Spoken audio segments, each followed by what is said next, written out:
এখন রান্না করব আমি কাজু পনির। তো কাজু পনির রান্না করার জন্য প্রথমেই আমি দিয়ে দেবো 3টে এলাচ আর দুটো এলাচ 3টে লবঙ্গ। এই যে দেখুন থেতো করে নিয়েছি হামাল দিস্তা, এখানে দিয়ে দিলাম। দেবো হচ্ছে একটা তেজপাতা আর দেবো হচ্ছে 1/2 চামচ সাজিরা। এগুলো কিন্তু এমনি জিরে নয়, যে জিরেগুলো আমরা খেয়ে থাকি সেই জিরে নয়, যেগুলো আমরা হচ্ছে সাজিরে দিয়ে রান্না করি না, জিরে রাইস, সেই জিরে। এই যে দেখুন দিয়ে দিলাম। এখানে বেটে রেখেছি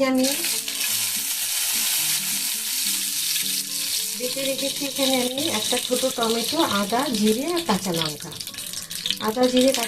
টমেটো আমি বাটা এখানে দিয়ে দেবো। দেবো অল্প পরিমাণে হলুদ, পরিমাণ মতো অল্প একটু দেবো নুন। এই যে, কারণ আমি দেখুন পনিরটা অল্প আমি ভেজে রেখে দিয়েছি, আজকে অল্প করেই করছি আমি।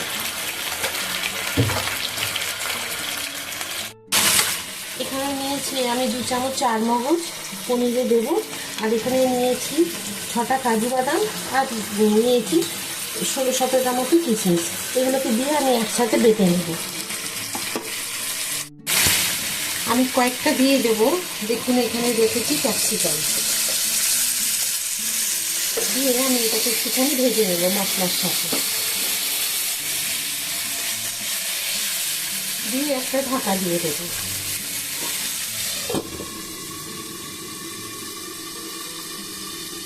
এখন দেব আমি ভেজে রাখা পনিরগুলোকে।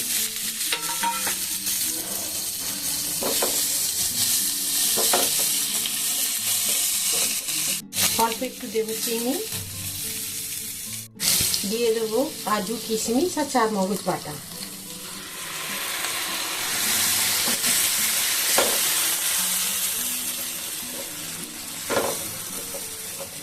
একদম লো ফ্লেমে এটাকে একটুখানি মোটামুটি 1 মিনিট মতো কষিয়ে নিতে হবে।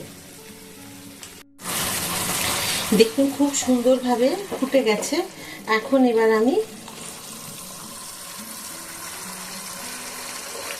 এর মধ্যে একটা জিনিস দেব, যেটা হচ্ছে কাজু পনিরের একটু কাজু বেটে দিয়েছি, আর দেখুন কাজু একটু ভেজে রেখেছিলাম, সেটা উপর থেকে আমি দিয়ে দেব। কিছুটা কিশমিশ ভেজে রেখেছিলাম, সেটাকেও দিয়ে দিলাম। কিছুটা আমি কসুরি মেথি 1 চামচ মতো দিয়ে দিলাম এর মধ্যে। কাজু পনিরের রান্না আমার কমপ্লিট। কেমন লাগলো আজকে আপনাদের কাজু পনিরের রান্না? আশা করি আপনাদের সকলেরই ভালো লেগেছে। আর যদি এই কাজু পনিরের রান্নাটি ভালো লেগে থাকে, প্লিজ একটা লাইক করে দেবেন, সাবস্ক্রাইব আর শেয়ার করে আমার পাশে থাকবেন। যেমন প্রতিটা রান্নার আপনারা দেখেন, প্রশংসা করেন, ভালোবাসেন, আমাকে কমেন্ট করেন, সেই রকমই আমার পাশে থাকবেন। আবার একটা নতুন ভিডিওতে নতুন রান্না নিয়ে আমি চলে আসবো। সবাই খুব ভালো থাকুন, সুস্থ থাকুন। নমস্কার। অবশ্যই এই রান্নাটা একবার তৈরি করে খাবেন। রুটি, লুচি, পরোটা, ভাত সবার সাথে কিন্তু ভালো লাগবে। নান পুরি সবার সাথে। চলুন, আমার রান্নার কমপ্লিট। নমস্কার।